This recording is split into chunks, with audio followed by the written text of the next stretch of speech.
ऐसा यह ग्रंथ कहते हैं। इसलिए बहुत सावधान पूर्वक जीवन जीना है।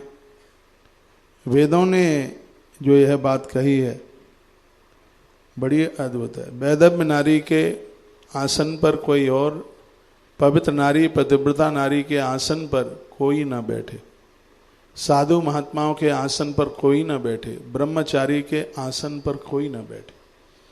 आसन पर भी, उनके बिस्तर बिछोने पर भी। मैं तो यहाँ तक कहता हूँ, कोई महात्मा आपके घर आते हैं, रात रुक के चले जाते हैं, उनकी चद्दर उठा करके रख दीजिए, वो आपके लायक नहीं है।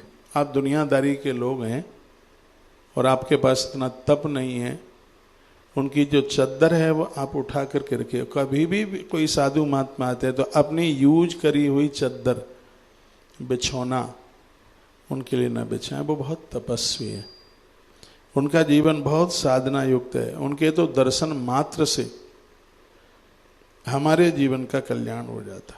लिखा है,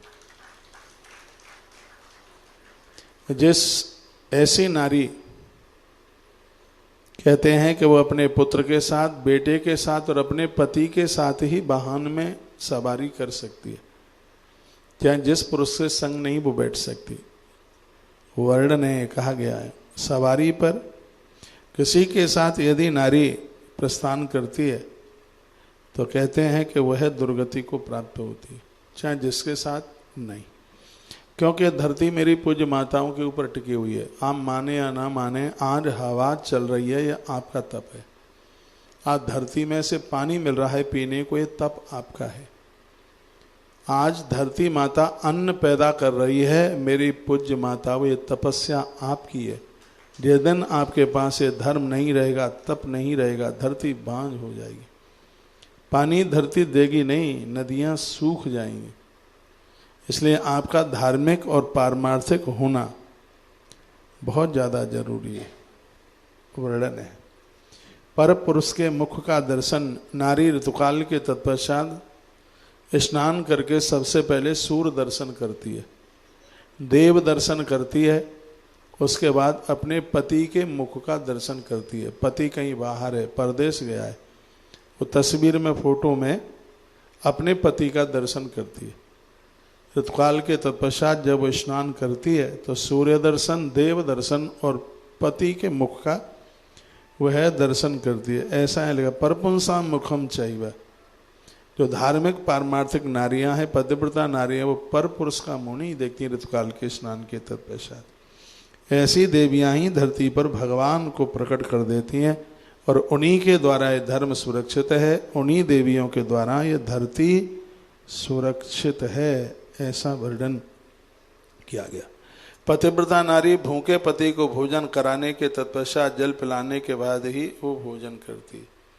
पतिव्रता नारी पुत्राणाम च सतगुणम स्नेहम कुर्यात पतिम सती। 100 पुत्रों से स्नेह करना और एक बेटे से स्नेह करना, एक पति से स्नेह करना एक बराबर है। आप 100 पुत्रों का लालन पालन करके जितना पुण्य, मोबाइल चला रहा 100 पुत्रों का लालन पालन करके नारी जितना पुण्य कमाती है उतना ही पुण्य एक पति की सेवा करके वह प्राप्त कर लेती है। ये वर्णन किया गया ग्रंथ में, बहुत अद्भुत यह बात कही गई है। पुत्राणाम च सतगुणम, सत, हाँ 100 पुत्रों के बराबर एक आ गया। पतिव्रता नारी पति से पहले, घर में बुजुर्ग वृद्ध हैं उनसे पहले भोजन ना करे, उनको जमाने के बाद वो प्रसाद ले। सती स्त्री पुत्रों से 100 गुना अधिक स्नेह अपने पति से करे। बुढ़ापे में, वृद्धावस्था में प्राय बंटवारा होता है, तो आजकल माँ बाबूजी का भी बंटवारा हो जाता है। एक माँ एक बेटे की तरफ, पिता एक तरफ चला जाता है। और जाना समझ, मैं आप सबको बहुत आग्रह पूर्वक निवेदन करूंगा, बच्चों में बंटवारा हो, आप अपने आप को मत बांटिए, आप दोनों एक जगह रहिए। बुढ़ापे में एक दूसरे का संग दीजिए। बच्चे तो अपनी पत्नी बच्चों के साथ मद मस्त हैं, इन्हें किसी की जरूरत नहीं। और इस अवस्था में तुम एक दूसरे को छोड़ देते हो, बहुत दिक्कत है, बहुत परेशानी है। तुम दोनों की जोड़ी अंत तक एक दूसरे का साथ निभाने के लिए माताएं इतना धर्म पूजन करती हैं, मेरा अमृत मुख मेरा पति देखे, उससे पहले मैं दुनिया छोड़ करके जाऊं, मेरी अर्थी में वो अग्नि संस्कार करे, हर नारी है चाहती। कहते हैं कि पतिव्रता नारी भूखी रह लेती है, अपने बच्चों को, पति को भूखा नहीं रहने देती, वह उनके जमाने के बाद ही जीमती है। कहते हैं वो पूरे परिवार में सबसे पहले जागती है। जिन घरों में नारियां सबसे पहले जागती हैं उनके घर की बरकत होती है, उनके घर की तरक्की होती है, उस घर में दरिद्रता नहीं फैलती। कोशिश कीजिए घर में सबसे पहले जागिए, घर का प्रमुख दरवाजा सूर्य निकलने के 1.5 घंटे पहले खोल दीजिए, खिड़कियां खोलें। सुबह की शीतल मंद और सुगंध, ये 3 तरह की हवा आपके घर के दोषों को समाप्त कर देती है, आपके घर की बीमारियों को समाप्त कर देती है। घर इस तरीके से बने कि स्वयं सुबह की सूर्य भगवान की किरणें सीधे आपके घर में आके उतरे। मंदिर ऐसी जगह पर बने सूर्य भगवान की किरणें वहां उतर के आ जाए, ऐसा वास्तु भी कहता है। सती नारी के द्वारा भैया ये धरती टिकी हुई है। सती नारी के द्वारा पति की ही उम्र नहीं बढ़ती, सती नारी के द्वारा उसके भ्राता की भी उम्र बढ़ती है, पुत्र की भी उम्र बढ़ती है। सती नारी का बहुत बड़ा प्रभाव है। ये नदियां सूख जाएंगी यदि ये सती नारी नहीं होगी तो। ये धरती माताओं से कभी उर्ण नहीं हो सकती। कोई भले ही माताओं की बुराई करता रहे, आलोचना करता रहे, माँ नहीं है तो कुछ नहीं है, बुराई करने वाले भी आकाश से नहीं टपके हैं, इनको भी जननी ने जन्म दिया है, माँ ने जन्म दिया है, इसके ऋण से कभी कोई चुकता नहीं हो सकता। नारी है तो भविष्य है, सब खत्म, नहीं कुछ भी नहीं थे। वह अमृत के समान शुभ कारक है। नारी अमृत के समान एक गृहिणी है। जिस घर में इसका आदर होता है, मान होता है, सगरे देवता अपना आसन उस घर में लगा लेते हैं। कहते हैं यह साक्षात अमृत के समान है, शुभ कारक है। ये इसके घर की जो मुस्कुराहट है ये घर को तरक्की दे देती है, घर को ऊंचाई दे देती है। इतना बड़ा प्रभाव है। लिखा शुभम दृष्टवा सुधा तुल्यम कांतम पश्यत सुंदरी। यहाँ सुंदरी शब्द लिखा है उस नारी के लिए जिसकी जिह्वा पर भगवान का नाम है, पवित्र जीवन जी रही है, ऐसी नारी को सुंदरी कहते हैं।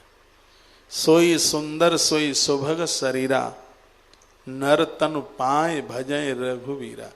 वही सुंदर नहीं है जिनकी नाक बढ़िया है, जिनकी ठोड़ी बढ़िया है, जिनकी कद कांटी बढ़िया है। सुंदर वह हैं नर तनु पाए भजय रघुवीरा, जो मनुष्य शरीर धारण करके भगवान के भजन में लगे हैं। स्त्री पुरुष वही सुंदर है। ऐसी नारी, यहाँ नारी के धर्म का वर्णन किया गया है। ऐसी नारी घर का परिवर्तन कर देती है, घर को आनंद से भर देती है। मुस्कुराती हुई नारी अपने घर को बहुत ऊंचाइयां दे देती है। मैं पुरुषों को कहता हूँ इनसे मत लड़ा करो, इनसे मत झगड़ा करो, ये सब को छोड़ छाड़ करके तुम्हारी देली पर आई है, सब छोड़ आई है, इसको घर में आदर मिले। सती स्त्री अपनी सहस्रों पीढ़ियों का उद्धार कर देती। जो सती नारी है सहस्रों पीढ़ियां उनकी तर जाती है। ऐसा इस ग्रंथ में वर्णन किया गया है, कहा गया है। पतिव्रताओं का पति समस्त पातकों से मुक्त हो जाता है। पति से कोई अपराध भी हो जाता है, 120 नंबर का श्लोक है, पति पतिव्रतानां च मुच्यते सर्व पातकाम। नारी के पूजा पाठ धर्म व्रत उपवास करने से पति के पाप जल जाते हैं, ऐसा इस ग्रंथ में वर्णन है। ये पुरुष लोग तो बहुत अपराध करते हैं, व्यापार में इतना झूठ बोलते हैं, पैसा कमाने में इतना झूठ बोलते हैं, तरह तरह के अमाल भरे पड़े हैं। ये तो माताएं ही घर में पूजा पाठ करती रहती हैं। माँ के पूजा करने से बेटे के पाप जल जाते हैं, पत्नी के पुण्यों के द्वारा पति के पाप जल करके राख हो जाते हैं। ऐसा ब्रह्म वैवर्त पुराण में वर्णन किया गया। एक जगह की कहीं की बात है, कोई सज्जन जन्मपत्री दिखा रहे थे अपने बेटे की, तो किसी अच्छे जानकार ने वो जन्मपत्री देखी, मैं भी उस समय वहाँ था। उन्होंने कहा कि जब इस बच्चे की शादी हो जाएगी तो इसका भाग्य बदल जाएगा। इसकी नौकरी लग जाएगी, जॉब मिल जाएगी, कारोबार मिल जाएगा, ये सेट हो जाएगा शादी के बाद। वो जन्म पत्री दिखा करके जब चले गए तो मैंने उन महानुभाव को पूछा कि इसमें शादी से क्या लेना देना है। तो इसका मतलब है कि जिनकी शादी नहीं होती है तो उनकी तो तरक्की हो ही नहीं सकती। फिर मैंने अपने हृदय की बात रखी, आप कहते हैं कि शादी से इसका भाग्य बदलेगा, तो फिर अब जिसकी शादी नहीं होगी तो फिर तो भाग्य ही नहीं हो जाएगा। तब उन्होंने बड़ी एक अद्भुत बात कही। उन्होंने कहा जो बेटियां हैं वो इतने शुभ कर्म करती हैं, इतना बढ़िया काम करती हैं, उनके इतने पुण्य फलीभूत होते हैं, जब से देहली पर उनका चरण पड़ता है तो देहली की रौनक बदल जाती। आप में ऐसे बहुत लोग होंगे शादी के बाद जिनकी नौकरी लगी है, शादी के बाद, हाँ देखो वो सज्जन हाथ उठा रहे हैं, शादी के बाद आपका काम डेवलपमेंट हुआ है। विवाह के बाद माताओं के पास बहुत धर्म होता है, बहुत पुण्य होता है, बहुत ही ज्यादा। सनातन धर्म की तो बहुत बड़ी ताकत है। पूज्य मातृशक्ति माताओं के प्रति मेरी तो बहुत बड़ी श्रद्धा है। आइए मैं थोड़ा प्रसंग को और आगे के लिए बढ़ाऊं। सतियों के पातिव्रत तेज से, पतियों का जो पातिव्रत तेज है उसके द्वारा कर्म भोग समाप्त हो जाता, कुछ गलत कर्म है वो भी समाप्त हो जाते हैं। वो निष्काम होकर के और पतिव्रता के साथ भगवान के लोक में आनंदानुभव हुआ करते हैं। पृथ्वी पर जितने तीर्थ हैं वह सभी सती के चरणों में निवास करते हैं, ये लिखने लायक बात है। धरती पर जितने भी तीर्थ हैं, पृथिव्याम यानि तीर्थानि सती पादेषु तन्यपि, धरती के जितने तीर्थ हैं